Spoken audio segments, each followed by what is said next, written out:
bigcal and welcome to my world. Today is the first of a 4-part video special that I've had planned for a little while now, finally got round to do it. Basically, I'm going to do an A to Z of my favourite video games. So, each letter of the alphabet will have one of my favourite games beginning with that letter. Couple of notes, these are favourites, not necessarily the best games that begin with that letter. And secondly, these are games just from my personal collection. So there are going to be some games out there that you might think, oh, this one might be for the letter F, but I might not own it. Or if I do own it, I might not have really played through it yet, so I can't really say it. So yeah, just keep in mind, this is my list, obviously. It's based mainly on favourites rather than best. And yeah, it's going to be split up into 4 parts so it doesn't go on for too long each part. So let's just get started with the first letter of the alphabet, which is A.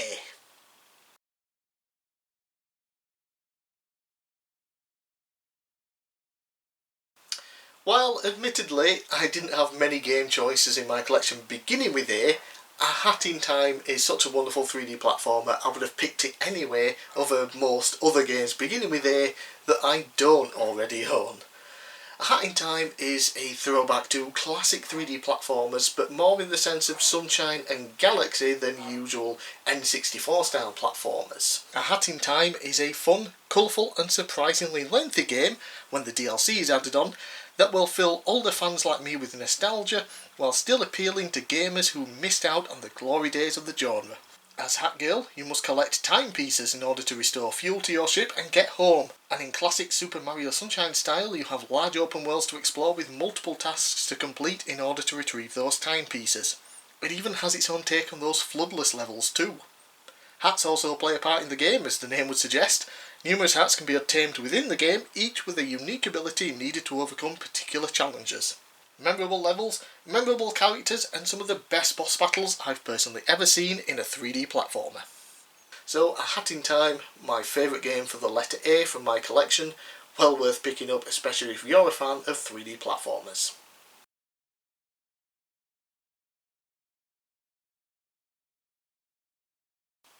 Perhaps an odd pick for the letter B, especially given some of the games that I do own beginning with B. But Beetle Adventure Racing, I just had to pick it because it is such a fun game. Racing games are split up usually into 3 categories, I would say. You've got your simulation games like your Gran Turismo, which I absolutely hate, can't stand, can't figure out how to control. Then you've got your kart games like Mario Kart and I guess Sonic and All-Stars Racing Transformed would fit into that. And while they could also fit into the 3rd category, arcade style. But I have those a bit separate because usually with kart races you also have weapons and things. Pure arcade racing games usually just really fun races, but you have really good drifting mechanics usually. It's not a simulation, much easier to control. Beetle Adventure Racing falls right into that category. Obviously you have real life cars in Beetles, hence the name, and it's arcade style racing controls, so it's much easier to control, very very fun. But it's the tracks that really do it for me. Lots of great tracks in here, very lengthy tracks for the most part as well. It takes you like 5 or 6 minutes to complete a race, that's really cool. And there are tons of shortcuts as well, which you will absolutely want to search for. Really, really fun. There are also some little boxes on the course scattered about. Some will pause the timer, I think, for like a second or so, while some will give you a boost. It's really cool. Obviously, you can use to boost ahead of enemies or in order to get to certain shortcuts. Really great game. I highly recommend this for any fans of racing games who own the N64. Well worth playing, especially to go through all the courses and try and find the shortcuts.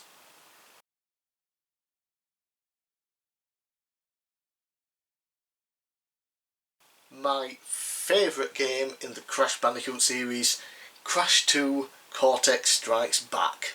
Crash 2 expands on the original game with more unique settings for levels, tweaks controls for a better experience, and more of a story too.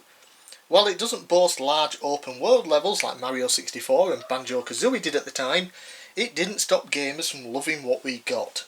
5 warp rooms, each with a particular theme for the 5 levels to be built around, then each level would have its own style of gameplay.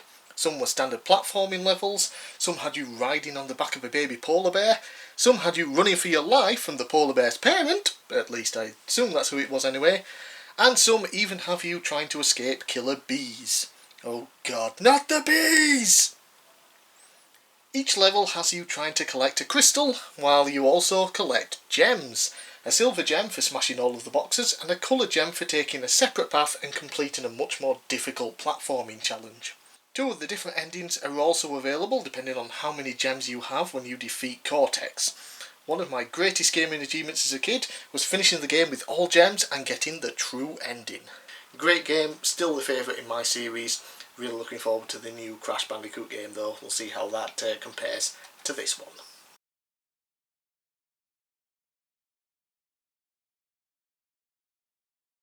The letter D was one of the most difficult letters for me to choose a game from, because there are a ton of great game series and great games in general, beginning with the letter D. But I guess in the end, it was always going to be a Dragon Quest game. It is a series that, while I've only been playing it for about 6 or 7 years, has quickly grown to be one of my all-time favourite series. Definitely top 3. So then it just became a case of, which Dragon Quest game? There are a lot. There are the mainline Dragon Quest games, there is the Monsters series, there are the Builders series, and even the Heroes series, which I'm not a fan of that. And then a couple of other one-off spin-offs. Definitely had to be a mainline game, and while Dragon Quest V and Dragon Quest VIII are often touted as the best ones, I had to go with the newest one, Dragon Quest XI, Echoes of an Elusive Age Definitive Edition, or Dragon Quest XI-S, all that.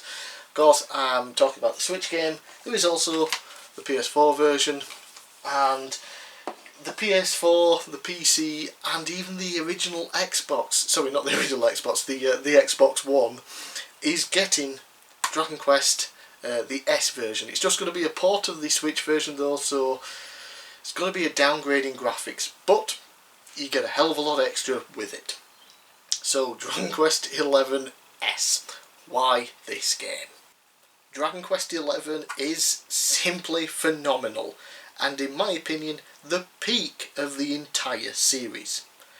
A seemingly generic JRPG story throws some twists and turns at you and are a joy to experience first time around. Your party members are almost all great characters with their own interesting backstories, and of course they provide unique abilities in battle too. While side quests have never really been much of a focus in the Dragon Quest series, 11 offers a surprising amount of them if you want some extra content. And speaking of extra content, I've gone of course with the Switch version over the original PS4 version because it has extra content. It offers more story that was originally only available in the Japanese 3DS port, as well as the option to play the game in 2D, just like the classic 8 and 16-bit games. After originally playing the game on PS4, replaying it on the Switch entirely in 2D mode made it feel like a new game completely, making the process of spending another 50 plus hours in the game seem like a breeze. So if you love JRPG games, I would highly recommend this game. It is the pinnacle of Dragon Quest games, as I've mentioned, a fantastic game just in general, and of course I would highly recommend the Switch version if you have a Switch. If not, I would wait until the S version does come out on other platforms. While it does have a downgrade in visual quality, it does have all the extra content, the ability to go into 2D, and the orchestral soundtrack, which is phenomenal.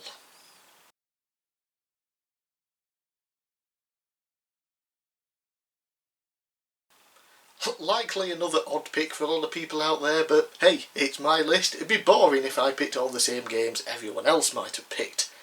Excite Truck, an early game on the Wii. I believe it was a launch title in North America.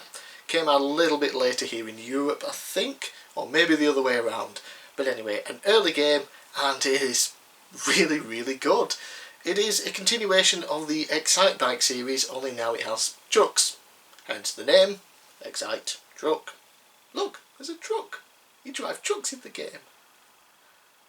Being an early Wii title, the game does use motion controls. And you know what? They work wonderfully. Now, I have already done a video review on this game, there'll be a link in the description below, but I'll talk about it anyway. The aim of the race isn't always necessarily to come in first place, though that does help. Instead, you need a number of stars to progress. How do you earn stars? Simple. Drifting, jumping, crashing and more. A maximum of 5 stars, but you can keep doing them over and over again if you get the chance. Finally, the place you finish in will earn you extra stars too, so while first place isn't always needed, it does help. The more you race, the more stars you earn, the better trucks you unlock, each with unique stats that can help you out on different tracks. And the tracks, oh man. They are pretty fun to begin with, but along the track you'll find an icon to drive over, which will transform part of the course, causing chaos to other racers if they happen to be in the wrong place at the wrong time, and offering you a chance to earn more stars. Each lap can be entirely different depending on how you want to go about it, making replay value pretty high in my opinion. So just because this is a very early Wii title and has motion controls doesn't mean you should overlook it. A true hidden gem in every sense of the word in my opinion. Fantastic game, and my pick of course for the letter E.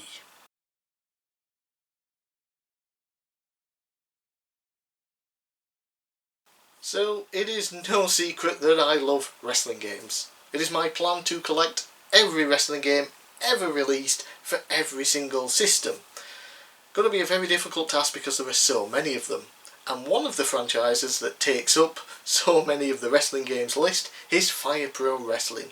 Dates back to the original NES, all the way up to the PS2, then it took a little break, had a very terrible Xbox Live version on 360 that we don't talk about, and then it finally returned with the game that I picked for the letter F, Fire Pro Wrestling World.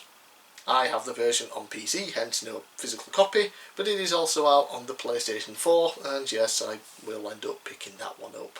So, Fire Pro Wrestling World brings back the incredible grapple system based around timed button presses and how much damage you have inflicted on your opponent. While match types are severely lacking, the creation suite makes it so you can basically create every wrestler ever, and even non-wrestlers. And if you don't want to do it yourself, the Steam Workshop especially allows you to download creations from other people, and oh boy are there a lot out there. As well as wrestlers, you can also create your own moves, share those, as well as ring aprons, ring canvases and arena styles, so you can have your own WCW Nitro Arena for example. While there are a handful of story modes available, some through DLC, they aren't anything too special, so it's the gameplay that keeps me going back to it. I can easily sit for 2 hours having match after match and never get bored. The CPU can keep you on your toes once you increase the difficulty, and if you fancy your chances against real people online, you have that option too. The modern WWE games have quite frankly been awful, terrible, atrocious, shite. Fire Pro Wrestling World really scratches that itch for people like me who want a genuinely good wrestling game. While, like I said, it does lack some features in terms of match types and other things on the one hand, the incredible grapple system and the immense creation suite really brings it up, balances the scales in favour of it being a tremendous game. I would highly recommend picking it up, mainly for PC, though if you don't have that ability, get it on PS4 as well. Though honestly, you can't really go wrong with any of the Fire Pro Wrestling series, with the exception of that weird one on the PlayStation 1 where it's in 3D. Don't bother with that one. Well, that is the first part of my A to Z favourite games list. In a week's time, there will be the second part where I will go over some more games, starting with the letter G. So I'll give you a week to try and think of what games I could possibly have for the next handful of letters. Let me know down in the comments below what you thought of my list. Let me know what you would pick for your A to Z of favourite games as well. So I'm Big Cal, thanks for watching, and I'll see you again next time.